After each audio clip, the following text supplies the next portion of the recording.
아멘. 이 시간 함께 보실 말씀 요한복음 20장 24절에서 29절까지 말씀 함께 보시겠습니다. 신약성경 184페이지에 있습니다. 신약 184페이지에 있는 요한복음 20장 24절에서 29절까지 말씀, 제가 먼저 읽고 한 절씩 교독하신 후에 마지막 29절은 함께 읽도록 하겠습니다. 12 제자 중에 하나로서 디두모라 불리는 도마는 예수께서 오셨을 때에 함께 있지 아니한지라. 다른 제자들이 그에게 이르되 우리가 주를 보았노라 하니 도마가 이르되 내가 그의 손에 못자국을 보며 내 손가락을 그 못자국에 넣으며 내 손을 그 옆구리에 넣어보지 않고는 믿지 아니하겠노라 하니라.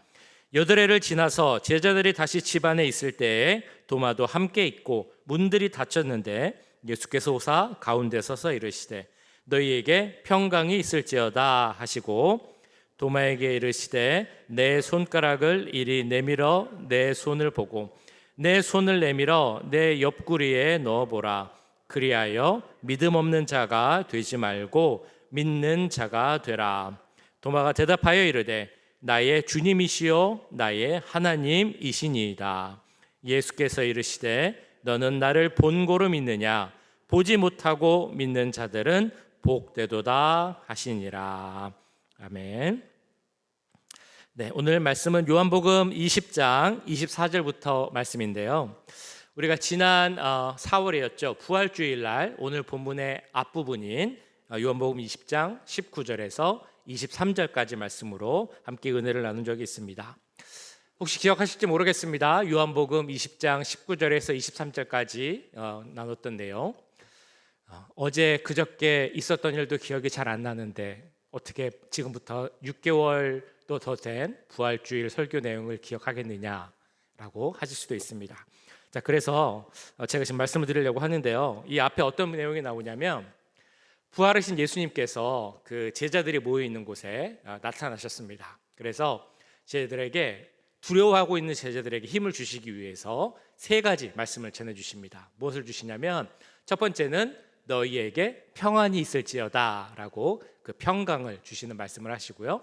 두 번째는 이제 너희가 성령을 받을 것이다 라는 성령을 주시는 그런 말씀을 하십니다. 그리고 세 번째로는 이제 너희는 가서 나의 이 부활의 소식을 세상에 널리 알려라 라는 그 보내심, 사명을 주시는 그 말씀을 이렇게 하십니다. 자, 그런데 무슨 이유였는지는 안 나와 있지만 그 제자들이 모인 장소, 그래서 예수님이 오신 그 장소에 도마는 없었다. 도마라는 제자는 그 자리에 없었다라고 나와 있습니다. 그래서 부활하신 예수님을 보지 못한 도마와 부활하신 예수님을 만났던 제자들 사이에서 일어난 대화로서 오늘 본문 요한복음 20장 24절부터의 말씀이 시작이 됩니다. 도마는 그 제자들에게 이렇게 이야기를 하죠. 나는 예수님이 부활했다는 그 이야기를 믿을 수가 없다라고 이야기를 합니다. 그래서 그것을 받아들이지 못하겠다라고 하면서 이렇게 이야기를 합니다. 다른 제자들이 그에게 이르되 우리가 주를 보았노라 하니 도마가 이르되 내가 그의 손에 못자국을 보며 내 손가락을 그 못자국에 넣으며 내 손을 그 옆구리에 넣어보지 않고는 믿지 아니하겠노라 하니라. 도마는 한마디로 내가 직접 보지 않으면, 그 손을 만져보고 그 창에 찔린 옆구리를 만져보지 않으면 믿지 못하겠다라고 이렇게 이야기를 합니다. 한마디로 도마는 의심하고 있습니다. 이런 도마의 의심을 우리는 어떻게 평가할 수 있겠습니까? 도마라는 제자는 3년 동안이나 예수님과 함께 다녔으면서도 그것도 못 믿는 사람인가? 저 제자는 정말 나쁜 제자이구나 라고 이야기를 하는 게 좋을까요? 아니면 이 도마의 말이 나쁜 마음에서 나온 것이 아니라 좋은 마음에서, 혹은 정직한 의심에서, 정말 제대로 잘 믿기 위해서 던지는 의심이고 질문이라고 생각하는 것이 더 좋을까요? 오늘 본문 말씀을 해석하면서 이동원 목사님이라는 분 아마 잘 아실 텐데요. 이분이 이렇게 설명한 것을 본 적이 있습니다. 이렇게 이야기를 합니다. 우리는 때때로 믿음에 대한 의심을 말하면 믿음 없는 사람으로 오해받을 것을 두려워해서 아예 의심에 대한 생각을 말하지 않는, 그리고 말하지 못하게 하는 경향이 존재합니다. 이것은 매우 불행한 일입니다. 저는 모든 정직한 의심은 진지한 구도적 태도를 반영하는 것이라고 생각합니다. 이게 무슨 말이냐면 진지하게 그 믿음을 찾아가는 과정에서 생기는 의심 혹은 질문은 나쁜 것이 아니다라고 이야기를 하는 것입니다. 이런 의심과 질문의 과정을 통해서 우리는 바른 길, 그러니까 진리의 길을 찾아갈 수 있다라고 이야기를 하죠. 진리의 길을 가는 것을 우리가 구도의 과정, 도를 찾는 구도라고 합니다. 그래서 그 도를 찾는 사람들을 구도자, 그러니까 진리를 찾는 사람들을 구도자라고 부르기도 합니다. 의심을 위한 의심 혹은 그런 것이라면 안 좋은 것이겠지만 의심을 위한 의심이 아니라 바른 믿음을 위한 의심 또는 하나님을 더 잘 믿기 위한 의심은 필요하다라는 것입니다. 도마는 어찌 보면 그 자신의 믿음, 그 부활에 대한 확신을 갖기 위해서 이런 의심을 갖고 질문을 던진 것이라고 할 수 있을 것입니다. 그래서 오늘 말씀을 보시면 도마는 결국 그런 질문 속에서 답을 찾게 됩니다. 그리고 하나님을 나의 주, 나의 하나님으로 고백을 하게 되죠. 그래서 예수님께서 주신 그 명령, 멀리 가서 나의 이 부활의 소식을 전해라 라는 그 사명대로 인도에 가서 복음을 전하게 되고 선교를 하게 되고 더 나아가서 순교까지 하게 된 것이 바로 도마라는 제자의 일생이 되게 됩니다. 자, 그러면 아까 보신 말씀대로 그 의심하고 질문하는 도마, 내가 예수님을 직접 보지 않고는 믿지 못하겠다라고 말하는 그 도마에 대해서 예수님은 어떻게 반응을 하셨습니까? 예수님은 도마를 꾸짖거나 뭐라고 혼내시기보다는 직접 나타나셔서 그것을 보여주시면서 이렇게 말씀을 하십니다. 여드레를 지나서 제자들이 다시 집 안에 있을 때에 도마도 함께 있고 문들이 닫혔는데 예수께서 오사 가운데 서서 이르시되 너희에게 평강이 있을지어다 하시고 도마에게 이르시되 내 손가락을 이리 내밀어 내 손을 보고 내 손을 내밀어 내 옆구리에 넣어보라. 그리하여 믿음 없는 자가 되지 말고 믿는 자가 되라. 도마와 제자가 모여 있는 곳에 그 예수님께서 다시 나타나셨습니다. 여드레, 즉 8일이 지난 후였다라고 말씀합니다. 이 도마를 보시면서 예수님께서 이렇게 말씀을 하시죠. 먼저는 평강을 다시 한번 선포하신 후에 도마에게 너가 정말 확실히 믿고 싶으면 내 손에 있는 못자국에 너의 손가락을 넣어보고 내 옆구리에 칼이 찔린 그 자리에 너의 손을 넣어봐라. 그래서 믿음 없는 자가 되지 말고 믿는 자가 되라 라고 말씀하십니다. 예수님의 말씀은 이런 의미일 것입니다. 너가 의심하는 것은 내가 알 수 있지만 질문할 수도 있지만 그러나 의심에 머물러 있어서는 안 되고 확신으로 나아가야 된다. 그래서 의심을 넘어서 확신의 자리로 나아가는 것이 중요하다라고 이야기를 하고 있는 것입니다. 의심하는 것은 좋지만 의심에 머물러서는 안 된다라는 것입니다. 그러면 우리 마음속에 생기는 의심이나 질문을 그 자리에서 머무는 것이 아니라 어떻게 믿음의 확신으로 나아갈 수 있겠습니까? 먼저 오늘 말씀을 통해서 우리가 생각해 볼 수 있는 건 특별히 부활을 통해서 우리가 그 확신을 가질 수 있는 것은 우리 마음속에 하나님이 주신 믿음으로 가득 찰 때 그 부활을 믿음으로 받아들이게 되고 확신으로 나아갈 수 있다는 것을 알게 됩니다. 그 당시에 그 제자들의 모임을 생각해 봤을 때 도마가 이렇게 의심하고 질문했는데 그러면 다른 제자들은 100% 확신하고 있었을까라는 생각을 해보게 됩니다. 다른 제자들은 다 확신하고 있었을까요? 그렇지 않았을 것이다 라고 우리는 생각을 할 수 있습니다. 왜냐하면 그들은 부활을 보고 그리고 그 부활의 소식을 들은 자들이 있지만 그때까지도 두려워하고 불안 가운데 있었기 때문입니다. 그 많은 사람들이 그 제자들이 함께 부활의 소식을 들었습니다. 특별히 막달라 마리아는 부활하신 예수님을 만났다라는 소식까지도 들었습니다. 그 중에 베드로와 요한은 직접 무덤에 가서 그 무덤이 비어 있었다라는 것을 보기도 했습니다. 그럼에도 그들은 그 부활을 확신하지 못했습니다. 그랬기 때문에 두려움 속에 있었고 공포와 불안 가운데 있었던 것입니다. 이런 제자들의 전체적인 마음을 아마 오늘 도마의 질문을 통해서 이렇게 나타낼 수 있었던 것 같습니다. 제가 예수님을 직접 보지 않으면, 그 손가락과 옆구리를 직접 확인해 보지 않으면 제가 100% 확신할 수는 없습니다 라고 그렇게 이야기를 했던 것입니다. 그들이 확신할 수 없었던 이유, 도마가 그렇게까지밖에 말할 수 없었던 이유를 생각해 보면 그 부활이라는 사건이 너무나 충격적인 사건이었기 때문일 것입니다. 이전에는 없었고 듣지도 못했고 상상할 수도 없었던 그 일이 눈앞에서 일어났기 때문에 그들은 보면서도 믿지 못했던 것입니다.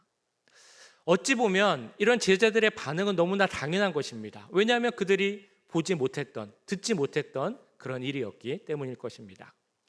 지금 우리의 입장에서 생각해 본다면 우리도 이런 비슷한 반응을 할 수 있을 것 같습니다.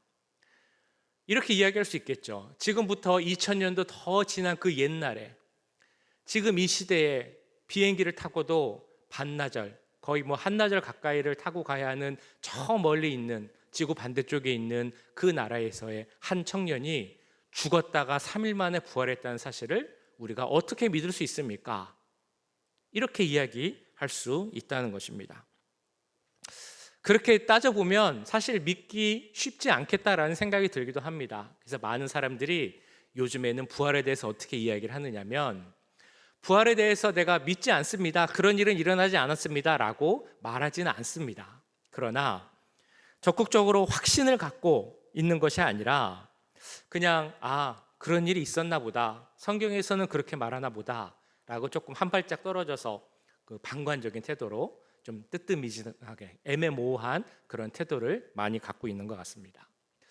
자, 그런데 중요한 것은 오늘 말씀을 보면서 우리가 다시 한번 기억해야 하는 것은 부활이라는 사건이 그냥 옛날에 저기서 일어났을 수도 있는 그런 일이라고 생각하는 것이 아니라, 남의 일로 방관적인 태도로 생각하는 것이 아니라, 나도 그 부활을 100% 확신을 갖고 온전한 확신을 갖고 바라보고 믿을 수 있어야 한다는 것입니다.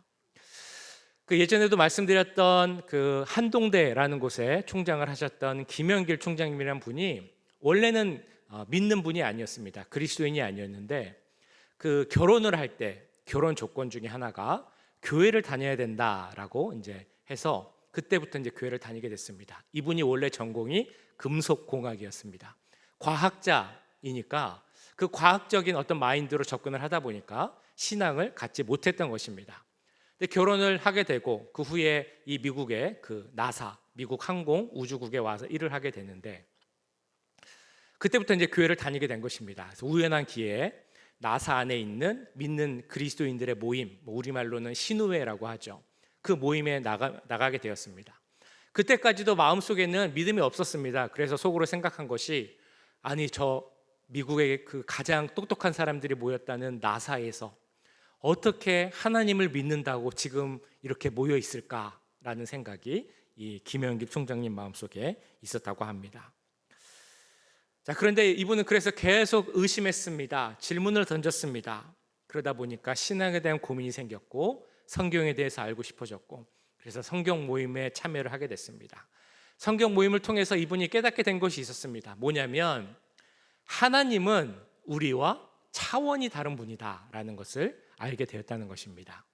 아무리 우리가 과학적으로 생각하고 논리적으로 따져도 그것으로, 그런 사고로 이해할 수 없는 분이 바로 우리 하나님. 그래서 그것을 깨달은 후에야 그 마음이 달라졌고 그 마음속에 믿음이 조금씩 싹트기 시작했다라는 고백을 본 적이 있습니다. 부활도 마찬가지입니다. 우리가 말하는 부활의 증거 참 많습니다. 부활의 증거가 무엇입니까? 라고 말하면 몇 가지가 있죠. 첫 번째는 예수님이 계시지 않았던 빈 무덤이 부활의 증거입니다. 두 번째는 다시 사신 예수님을 만났던 그 많은 사람들의 증거가 바로 부활의 그 증인들의 모습이 부활의 증거가 됩니다. 또 이런 이야기도 할 수 있습니다. 그것이 거짓이라면 그 부활의 소식이 어떻게 세계적으로 퍼져나갈 수 있고 지금까지도 내려올 수 있을까라는 질문을 해본다면 부활이 확실한 것이다, 그것이 바로 부활의 증거다라고도 이야기를 합니다. 그럼에도 불구하고 사람들은 더 확실한 부활의 증거, 더 과학적인 부활의 증거를 요구합니다. 그 말은 바꿔 이야기하면 부활은 더 많은 증거, 확실한 증거가 있다고 해서 모든 사람들이 믿는 것은 아니다라는 것입니다. 그럼 우리가 부활을 어떻게 믿을 수 있겠습니까? 예수님이 3일 만에 다시 사셨다라는 100%의 확신을 어떻게 가질 수 있겠습니까? 바로 하나님께서 우리에게 주신 그 믿음을 통해서만 그 부활의 확신을 가지게 된다는 것입니다. 부활의 믿음이 있으십니까? 어떻게 하면 그 믿음을 가질 수 있겠습니까? 보통 우리가 이야기하는 것은 두 가지가 있죠. 잘 아시는 내용인데요. 첫 번째는 어떻게 믿음을 가질 수 있을까? 신비한 체험, 어떤 신앙의 체험을 통해서 믿음을 가질 수 있다라고 봅니다. 또 두 번째는 뭐냐면 하나님 주신 말씀을 연구하고 묵상하다 보면 그 말씀을 신뢰하게 되고 말씀이 증거하는 예수님과 부활에 대해서 확신할 수 있다. 그 믿음을 가질 수 있다라고 이야기를 합니다. 예수님의 제자들은 예수님과 함께 다니면서 신비한 체험을 많이 한 사람들이었습니다. 특별히 베드로만 생각해 봐도 정말 많은 그 경험을 했다는 것을 알게 됩니다. 예를 들면 보리떡 5개, 물고기 2마리로 5,000명을 먹이고도 12광주리가 남는 체험을 했습니다. 갈릴리 바다 위를 걷는 그런 체험도 했고요. 죽은 자를 다시 살린 그 경험도 함께 했던 사람이었고, 예수님이 모세 그리고 엘리야와 함께 그 변화산에서 계셨던 그 신비한 체험을 했던 사람도 바로 베드로였습니다. 자, 그런데 베드로의 신앙이 그때, 그러니까 저런 놀라운 체험들을 했을 때 그 베드로가 엄청난 그 믿음을 갖고 있었나라고 생각을 해보면 그렇지 않았다라는 것입니다. 그러면 베드로가 언제 어떻게 신앙을 갖게 되었을까? 확실한 믿음을 갖게 되었을까? 물론 성령을 체험한 다음이지만 그 후에 베드로후서 1장을 보면 내가 하나님의 말씀을 보게 된 후에 하나님 말씀을 통해 확실한 믿음을 갖게 되었다라고 고백하는 것을 보게 됩니다. 우리 베드로후서 1장 19절 한번 같이 읽어볼까요? 시작. 또 우리에게는 더 확실한 예언이 있어 어두운 데를 비추는 등불과 같으니 날이 새어 샛별이 너희 마음에 떠오르기까지 너희가 이것을 주의하는 것이 옳으니라. 그 많은 것을 경험했던 베드로가 베드로 후서를 통해 뭐라고 얘기하냐면 우리에게 너희에게 주어진 더 확실한 예언이 있다라고 말합니다. 이 확실한 예언은 바로 하나님의 말씀입니다. 하나님의 말씀이 어떤 역할을 하느냐? 어두운 데를 비치는 등불과 같아서 혹시 우리 마음속에 의심이 이렇게 생겨날 수 있을 때 그 의심을 사라지게 하고 어두운 데를 비춰서 밝게 해주는 역할을 하는 것이, 그래서 깨닫게 하는 것이, 믿음을 갖게 하는 것이 바로 하나님 말씀이다라고 이야기를 하고 있는 것입니다. 오늘 본문으로 다시 돌아가 보면 예수님께서는 도마에게 이렇게 말씀을 하십니다. 예수께서 이르시되 너는 나를 본고로 믿느냐? 보지 못하고 믿는 자들은 복되도다 하시니라. 그러니까 도마에게 이렇게 말씀을 하시는 거죠. 내 손을 만져봐라, 내 옆구리를 만져봐라 라고 말씀을 하셨지만 그렇게 만져보지 않고도 믿을 수 있다면 그것이 더 복된 것이다 라고 말씀을 하시는 것입니다. 이 말을 바꿔 생각해 본다면 그것을 보지 않고도 믿을 수 있다라는 그런 의미가 될 것이고요. 그리고 더 나아가다 보자면 우리로 하여금, 그 예수님을 직접 보지 못한 우리로 하여금 그 예수님을 믿을 수 있는, 그 예수님의 그 부활을 확신할 수 있는 증거를 주셨다. 그것이 뭐냐면 바로 말씀이다라고 그렇게 우리가 이해할 수 있다는 것입니다. 우리에게 주신 말씀이 있는데 그 말씀을 통해 믿음을 가질 수 있다면, 그리고 더 나아가 부활의 확신을 할 수 있다면 그것이 바로 축복이다라고 오늘 말씀을 통해 선포하고 계신 것입니다. 그럼 우리는 스스로에게 이렇게 물어봐야 할 것입니다. 우리는 그 말씀을 믿고 말씀이 증거하는 예수님의 부활을 믿을 수 있는지. 제가 한번 여쭤볼까요? 우리는 그 말씀을 믿을 수 있으십니까? 그리고 그 말씀이 증거하는 예수님의 부활을 100% 확신할 수 있으십니까? 우리는 보지 못했습니다. 그러나 우리를 위해 죽으신 그 예수님과 그 부활을 참으로 믿을 수 있는 축복이 우리 가운데 넘칠 수 있기를 간절히 소원합니다. 자, 그런데 이런 부활의 확신을 갖지 못한 자가 우리 주위에 있다면 그때는 어떻게 해야 되겠습니까? 오늘 말씀을 통해 우리는 다시 한번 생각하게 됩니다. 이런 부활의 확신이 흔들리지 않기 위해서 우리에게 필요한 것이 있는데, 확신을 갖기 위해서 우리에게 필요한 것은 바로 우리에게 믿음의 공동체가 필요하다라는 것입니다. 우리가 처음에 보았던 것처럼 그 제자들이 모여 있는 곳에 도마는 있지 않았고, 그래서 도마는 처음에 예수님의 부활을 의심합니다. 자, 그런데 우리 주위에도 아직 믿음이 확실하지 않은 분, 믿음 가운데 의심이 있는 분, 부활을 믿지 못하는 분이 있을 수 있습니다. 그런 분들이 계시다면 우리는 어떻게 해야 하겠습니까? 도마의 경우에는 그 예수님을 만났습니다. 손과 옆구리를 만나서 확실히 믿을 수 있었습니다. 그런데 우리 주위에 있는 분들은 그런 경험을 하지 못합니다.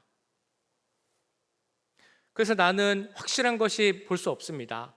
부활의 증거가 있어야 되는데 부활의 증거가 없습니다. 그래서 예수님 믿지 못하겠습니다. 부활을 믿지 못하겠습니다. 라고 하는 우리 주위의 이웃들, 가족들에게는 어떻게 해야 하겠습니까?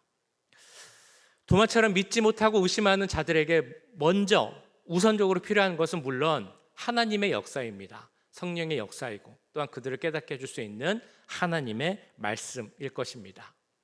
자, 그런데 또한 중요한 것이 있음을 우리는 기억해야 합니다. 그것은 뭐냐면 바로 믿음의 공동체라는 것입니다. 믿음 생활을 함께 할 수 있는 그런 공동체가 중요합니다.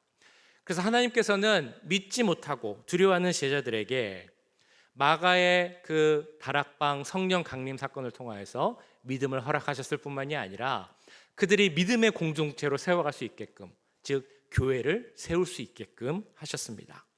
교회라는 것은 어떤 공동체이냐? 성도들의 믿음이 성숙해지게 하는 그런 공동체이고, 또한 예수님의 부활을 증거하는 그런 공동체입니다. 또한 중요한 역할이 있습니다. 뭐냐면 공동체 안에 있는 그 사람들로 하여금, 그 공동체의 그 주위에 있는 사람들로 하여금 믿음이 흔들리지 않게 하는 역할을 하는 것이 바로 이 교회의 역할이라는 것입니다. 우리가 잘 아는 청교도들, 그들은 이 영적인 교제, 모임의 중요성을 잘 알았습니다. 그래서 그들이 강조했던 것이 두 가지가 있는데, 하나는 주일 성수, 주일 예배가 제일 중요했습니다. 근데 동시에 중요하다고 생각했던 게 뭐였냐면 바로 성도의 교제였습니다. 함께 식사하고 함께 교제하는 것이 너무나 중요하다라고 생각을 했습니다. 왜냐하면 그것을 통해서 그들의 믿음이 더욱 견고해질 수 있다라고 생각했기 때문입니다. 그런 마음이 우리 임마누엘 교회에도 필요합니다. 우리가 주 안에서 믿음의 공동체로 더 굳건히 서가는 것. 그래서 우리 안에 혹은 우리 주위에 혹시라도 믿음이 흔들리고 의심하는 자들이 있다면 그런 사람들을 붙잡아 줄 수 있는, 그리고 함께 갈 수 있는 그런 믿음의 견고함이 우리 가운데 필요하다라는 것입니다. 그래서 우리가 그 믿음의 견고함을 통해서 이 의심이 확신으로 바뀌어야 되고요, 이 확신이 오늘 도마가 했던 그런 믿음의 고백으로 나아가야 한다는 것입니다. 28절에서 도마는 이렇게 고백을 합니다. 도마가 대답하여 이르되 나의 주님이시요 나의 하나님이시니이다. 우리 같이 한번 읽어볼까요? 28절 시작. 도마가 대답하여 이르되 나의 주님이시요 나의 하나님이시니이다.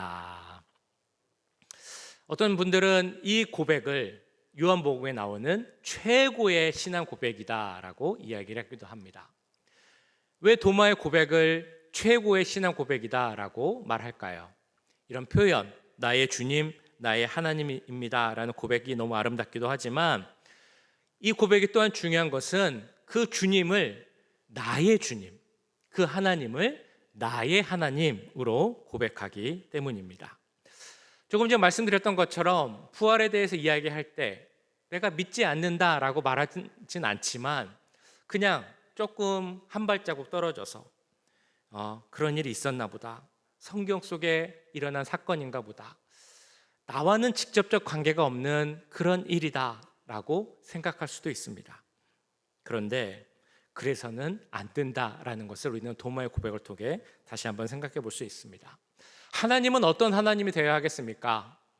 성경 속에서만 기록되고 있는 저 멀리 있는 객관적이고 나와 별 상관이 없는 그런 하나님이 아니라 나와 직접적인 관계가 있는 하나님, 나의 삶에 함께 하시고 나의 삶을 이끄시는 나의 하나님이 되어야 한다는 것입니다. 부활도 마찬가지입니다. 예수님의 부활은 내가 믿는 그 부활이 되어야 하고 내가 확실하는 부활이 되어야 되고 부활하신 그 주님이 나의 주, 나의 하나님이 되어야 한다는 것입니다. 오늘 말씀을 보실 때 부활하신 그 주님이 나의 주님이시다라는 확신이 있으십니까? 주님은 오늘 말씀을 통해 우리에게 이렇게 말씀하십니다. 믿음 없는 자가 되지 말고 믿는 자가 되라. 보지 못하고 믿는 자들은 복되도다. 그리고 마지막으로 한 가지 더 있습니다. 그 예수님의 부활, 그 부활하신 예수님이 바로 나의 구주, 나의 하나님이다 라고 고백해야 한다. 이렇게 주님을 나의 구주로 고백하고 우리가 보지 못하였지만 그러나 믿음 없는 자가 아니라 믿는 자가 되게 하신 그 주님의 크신 축복과 은혜가 여기 계신 모든 분들 삶 가운데 가득 넘칠 수 있기를 간절히 축원합니다. 오늘 말씀을 기억하시면서 기도하도록 하겠습니다.